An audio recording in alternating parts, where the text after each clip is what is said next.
Hey there, I'm Alan Firstenberg. And I'm Mark Tucker. Welcome to Two Voice Devs. Two Voice Devs.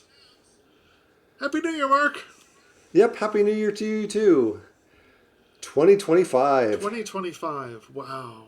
Did you know, trivia time here, 2025 will be the only time this century that it is the square of a whole number. So No, 2025 is 45 squared. I did not know that. Even more interesting, 20 plus 25 is 45. And if you square it, you get 2025. Whoa. So that's your random trivia for Two Voice Devs. If you have any feedback, Yep, it was good. Watch us next time for some trivia for nothing related to voice. but it has been, 2024 was quite a year. Man, yeah, lots happening. Lots happening. Before we get to too much 2025, let's take a look back at 2024 and everything that was going on with that. Yeah, that sounds good. I think the two biggest things that stand out in my mind about what were going on were everything that OpenAI was doing and Yep. everything that Google was doing. Yep, two big contributors to new stuff in 2024. Definitely can't talk about AI without talking about them. Really can't. And let's be honest, that was a lot of what we talked about this year. Were both of these companies. In last episode, we talked a lot about their most recent announcements. But even then, at the end of it, remember we said, there were still a few more days to go till the end of the year? Well, Yep. guess what both of them did? They both announced not only new stuff, but again, a fairly similar new thing. So OpenAI announced its O3 model. We talked a bit about what O1 was, and that was their reasoning model, which is interesting. O1's now available. O3 will be available sometime next year, maybe. And Google announced a model they call Gemini 2.0 Thinking, which is a terrible name, absolutely abysmal name. I hate the name. But it's the same kind of thing. It's a reasoning system. And, one of the neat things is you can play now with Gemini 2.0 Flash Thinking. And it does some pretty amazing stuff. It gives you kind of its step-by-step how it's approaching the problem and then giving you an answer.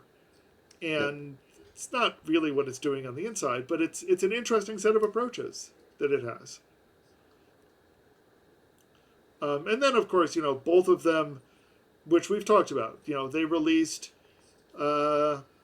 new video models.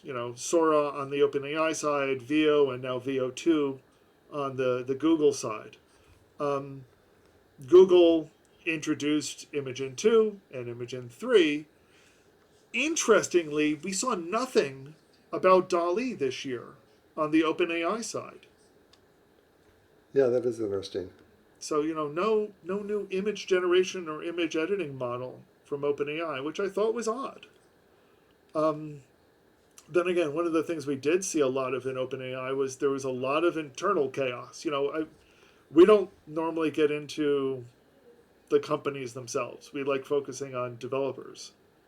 But they had, this big back and forth about who was going to be in charge of the company, and then senior executives are leaving, and they had quite some turmoil there. Yeah. And there's always turmoil on the Google side, but and then of course there was what we talked about earlier this year, Notebook LM on the Google side, an incredible tool. One of Google's announcements over the past couple of weeks has been that Notebook LM has gotten an upgrade.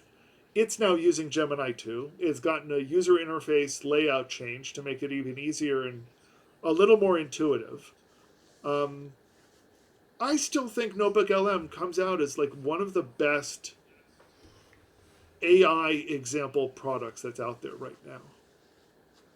Yeah, it's definitely something where you can jump in and start using it and get immediate results, positive results from it. Another the other big thing that we talked about, at least a little bit last year, my interview with John G, was Yep. Apple Intelligence from Apple. And what Apple is now doing in that world. We've started seeing some of that is starting to roll out, but we haven't seen too much of it yet. So kind of a little bit wait and see on them and wait and see on Amazon as well, right? I definitely thought going into 2024 that we would have an Alexa that that had that. So just I haven't really heard anything.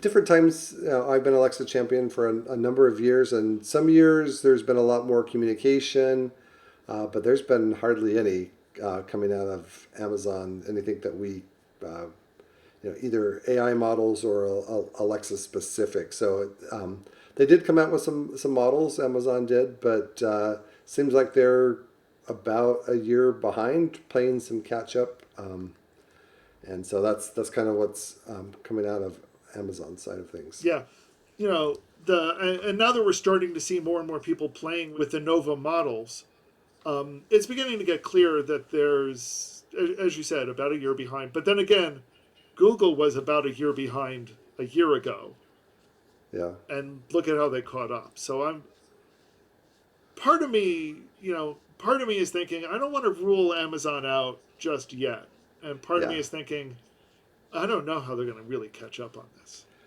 Yeah. If we're coming to like this time next year or like, yeah, then, and there really still haven't been any announcements, then I think there's a big worry. This is the year that Amazon better do some stuff, or We'll talk about what's coming up in a minute. Yeah. Sorry. I No, do want no. to. It's okay to jump the gun because, how do you talk about nothing happening? Yeah, that's true. But I think the other, and certainly we've seen other stuff coming from companies like Anthropic. Anthropic, lots of people are talking about Anthropic. We're seeing Anthropic on Amazon, on Google's platform. In fact, there's a deal between Amazon and Anthropic at this point where Amazon's getting preferential access to their models, first access to their models. I don't remember the details.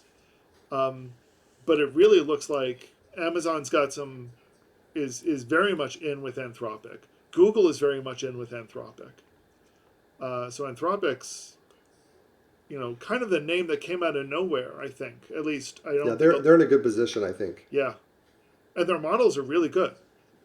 Yeah. And then there's Meta, which I'm not sure anybody really expected AI to be coming from Meta, but it has, and people are really happy with the various llama models. We're gonna, I feel like we're gonna need to play with llama models some more, and both Anthropic and llama we need to have episodes on coming up. I think, Yeah. because I expect next year is going to be a real quiet year.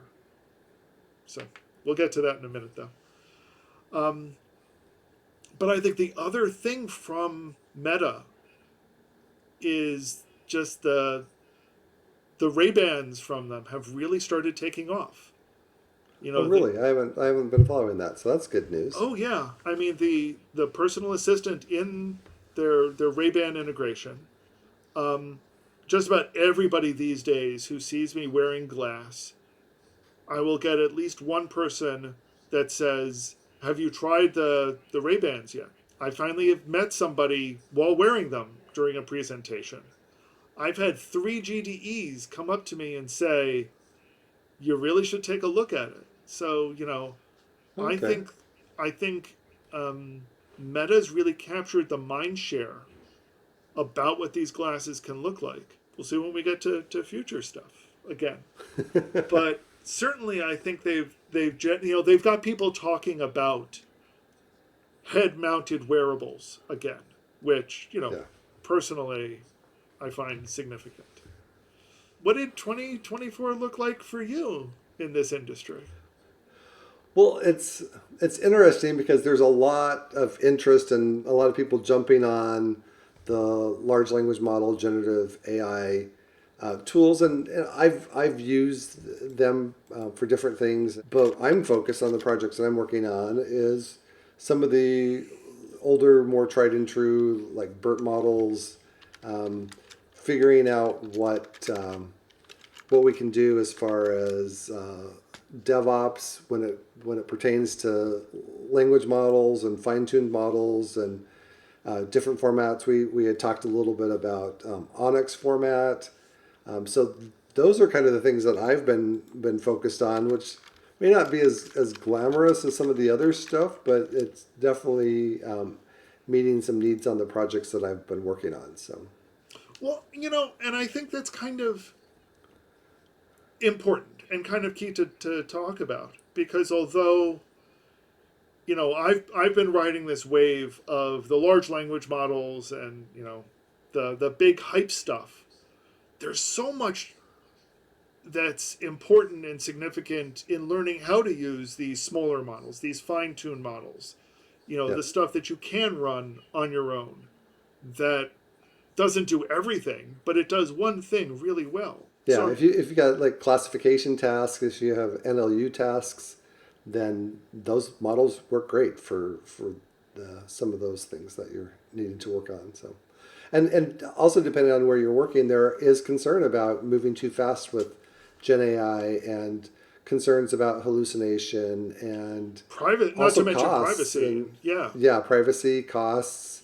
Um, and I do have some environmental concerns too, as far as if everybody gets to run a large language model, then what does that do to resources and the electrical grid and that type of stuff? And so no, no, I'm not really here to push down on it, but I do have concerns that it's something that I think we're gonna have to start paying more attention to. no, they're totally valid concerns, and in fact, I think they're important ones. And I'm sure we're going to be talking about this on next year because my boss literally came to me at the end of last year and said, "I think there are some ways that AI will help some of our projects, but we need to be able to, understand the costs and the environmental costs of them."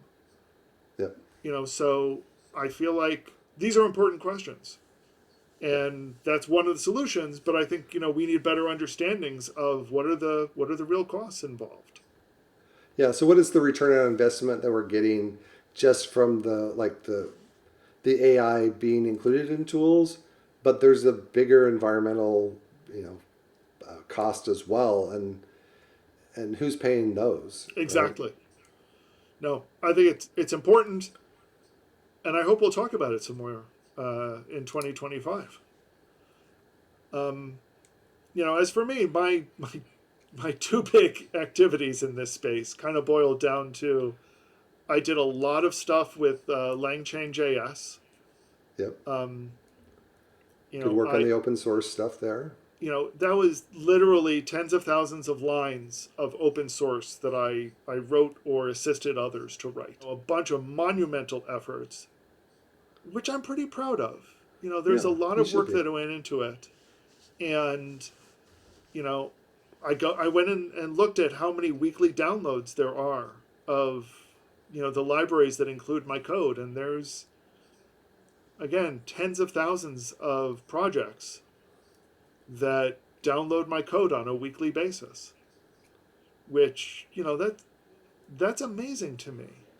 Yeah, that is pretty fun to have know that your efforts are being appreciated and used. Yeah. Yeah. And then the other side of what I do is I'm doing presentations as a GDE, and traveling to some places as a GDE. So I was last January 2024, I was able to go to London to work with Google on what they call their data portability API, which has nothing to do with AI, but it's an important usability and user privacy and data ownership feature that Google is making available to users in certain countries. Um, And then in November, I was able to travel to meet up with other AI GDEs and discuss with all of them, you know, what are we all doing? What is Google doing, and where do we fit in? How do we help people understand this AI stuff better? And then, traveling to places and talking about all of that and talking about how Langchain works with Gemini and what Gemini is doing. And, these are fun presentations for me. So we talked a little bit about your trips, but how do you see like because you went to Canada, you went to was it Hungary? Yes, Budapest. Um, so how does the excitement of developers about AI, um, high levels of excitement, both places that you went, or like the different places that you traveled to? What are you seeing for developers who are going into it? What? Most of my presentations have been about AI. And I've traveled, various other places in the US and Canada. And I feel like everywhere I'm going, there's still a lot of interest, but still not quite getting why are we doing this? What do we get out of it? How can I get something from AI? And I feel like those are the questions that we're still struggling with trying to answer. Yeah. You know, what does AI bring to me as a developer and the people that I'm developing for? And I hope I was able to help them understand that. I hope people who are watching this show can answer that question at least a little. And I hope that's something that we talk about more in 2025. But speaking of in 2025, let's take a Yeah. look forward. Let's guess what we're going to see, um, or what we think we're going to be talking about. And I think what everybody is talking about that we're going to talk about are agents. Yeah. What is less clear is that I'm not sure anybody is actually clearly defining what they think an agent is in this case. So maybe we're going to spend the next, 12 months talking about what an agent is, and maybe we'll do something with that. Yeah. I thought that there might have been more progress. Not that there hasn't been progress made on agents in 2024, but I thought more progress would have been made. So I'm hoping. I guess I am also pushing that into 2025 to see that. See what kind of progress we can make on that. I think part of why not is that we haven't had a clear understanding of what we mean by agents, and everyone just started using the word Yeah. without meaning. And I think Google was particularly bad at this. They had a bunch of things they were calling agents, most of which were not. And I think we're actually going to be plagued for the first half of 2025 with these agents that are not really agents. And then maybe we'll start seeing something come out of that. We're already seeing Anthropic, for example, is talking about something they call their model context protocol, which I'm still trying to figure out exactly how it differs from an API, but or an API definition language. But it's what it kind of sounds like, is a way to advertise what endpoints you have and what they respond to. In theory, in a way that that language models will be able to just use them as tools, or something like that. Yeah. Okay. I don't have I don't have a clear sense of that yet, but I feel like that's one of the things we're going to be talking about. Certainly, is how do we do this? How do we Yeah. do this on a developer level? And we'll see if anybody actually has any real answers yet. But so I'm gonna put my stake in the ground right now about the two things that I think agents are. They need to be dynamic. They need to adapt to a variety of things. There need to be conditions and looping. So it's not just this simple data in, consistent data out. There's got to Yeah. be logic applied to it. And second, I'm wondering if we're going to see these remote autonomous agents that are out there browsing the internet and collecting data that they think you will like and bringing it back to you. Are you classifying that as just generally long running asynchronous tasks, or are you thinking specifically on data gathering, personal data? I don't know. Yes. All right. I you know I really don't know, and I think that's kind of what the question are going to be. Are is this something that's going to be reacting to us in real time? Is it going to be collecting data that we think we want and responding? My my concern of all of this is that we've been here before. Yeah. I worked with things that did this back in the 2000s. I don't know. Maybe AI has changed things, but I'm not convinced. But we'll see, All right. Yep. and we'll talk about it more. Um, but I think with this, we start getting voice assistants again. Yeah, that'll be that. Yeah, well, it'll be interesting. Well, especially you talked about the Meta glasses, right? And um, that could take off. We have kind of this interesting thing, like with Alexa and Google Assistant, is we have millions of devices out there that maybe are in boxes now, or maybe are still doing very simple things, not living up to their potential. And maybe Google and Amazon can figure out, and even to a certain degree, I guess Apple, figure out how to make these things more useful, used more, right? Than they are now. It's really going to be the question. I mean, Amazon even announced a new Alexa product recently. Yeah, but there's still a lot of uncertainty as far as like subscription model. What's the cost? What Right. features do you get? Does it work with the old Alexa skills? Are those gone, and it's just an experience that Amazon completely owns? Right. Or Does this become a complete first party experience? yep, Or, exactly. how do we as third parties do something for it? And, we'll be there if we ever get answers. Yeah. I mean, we're going to be talking about that a lot if we ever get answers. But I don't, yeah. I think the Yeah. other. So Go ahead. go ahead. Well, I was just going to say, so that's got to happen this year, or maybe it will never happen, and Amazon needs to step up with AI. So here's the thing. I feel like it's going to happen. Well, it may not happen. It may not happen with Amazon, though. Oh, I think that's true. It may at not. at certain points, your Alexa Echo devices are just not going to be doing anything that you really want to do, and there might be other alternatives to listening to music and setting timers.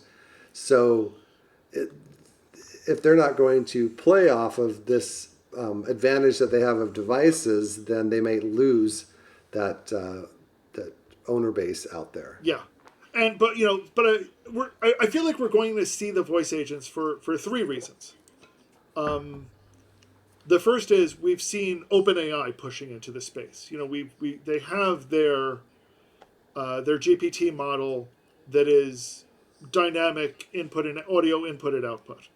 Yep. Google has its model that is dynamic audio input and output, and Google is integrating it with Assistant / Gemini. I mean, Assistant is turning into Gemini, bit by bit. So that was one. Two is that we see Project Astra. Google's been pushing Project Astra since I/O, and it looks like it's getting closer. They announced more about it. They announced alpha testing will be, some of their early testers will be getting actual glasses. I am not one of them, at least not yet. But there was also, an announcement by Google and Samsung and Qualcomm about Android XR, which is, this mixed reality platform that's now part of Android or with Android. And one of the key features of it is voice control through Gemini. So we'll see where that goes. Yep. And I think interestingly, also we're seeing we never really talked much about this product called Home Assistant, which is an open source project. And I feel like this is something we're going to need to talk a little bit more about in the upcoming year because Yeah. They've had a voice product for a while. Back in 2023, they announced they were going to be producing a reference hardware platform that works with it, like a voice assistant, like Yeah. an Alexa or Google Home hardware, and that just got released. Yeah. And I know a couple of people that are picking one up just to see if it can replace their Alexa. So that'll be interesting to see where that goes. Yeah, that will be. Do you know? Did that um, get pulled off of the Mycroft project at all? Or is there a relationship between Mycroft I and don't Home know. Assistant? I'd forgotten about the Mycroft project completely. Yeah. They were using a different reference platform though at the time, and that was a good 3 years ago at this point, wasn't it? Yeah. Oh, yeah. I don't remember the last time I heard it. It seems like longer to me than that since I've heard from them, and that's just kind of, I haven't had time to look that up yet. But that was something that I wondered if somehow there was like new interest or different direction, and it kind of morphed from there. But it may not be. But No, that yeah, they're definitely talking about having all local, even local LLM connection. So everything's running locally in your home, which is interesting. yeah. And looking forward, I think we're going to see more talk about that next year, just in Yeah, general. More and more of the small models, the fine-tuned models that you'll have locally, the more models that will be running on a local device somewhere. So we're always going to have cloud stuff, but I feel like we're going to see more and more talk about that local experience. yeah, So that'll be interesting to see where it goes. We talked a little bit about Amazon. Do you think Amazon will catch up? I think so. I think there's probably been some missteps, which is why they haven't gotten to. We haven't seen more now. I don't know that for a fact, but it just kind of seems like I'm surprised that they haven't released more sooner, and that's what I'm attributing it to. So I guess it depends. It depends on what type of internal chaos is happening there, and if they're able to figure it out. And I do note that CES is coming up soon, and they're going to be there. So it'll be Yeah, interesting to we'll see. see. A lot of stuff. So any other big predictions for 2025? No, I think we're just going to continue on uh, trying to figure out this LLM thing, trying to find better use cases. I think it's going to be key, is finding those use Yeah. cases. I agree. Yeah, because I think we're plotting through, we're getting a better grasp of the technology, a lot more players, which is great. You get opportunities to explore different things. Challenging as well because there's just so much out there to try to, you want to start and it's like, here, learn 20 things, right? Or could be. And I don't know that we're super great yet at talking about models and comparing them in a way that the average developer, that's just getting into it can really understand That's a good point. what they want to do. I feel like models are increasingly becoming commoditized. They're all Yeah. very similar. They've all got very similar features. The results are all fairly similar. Yeah. So it's going to be a question of who's really giving an advantage where. Yeah.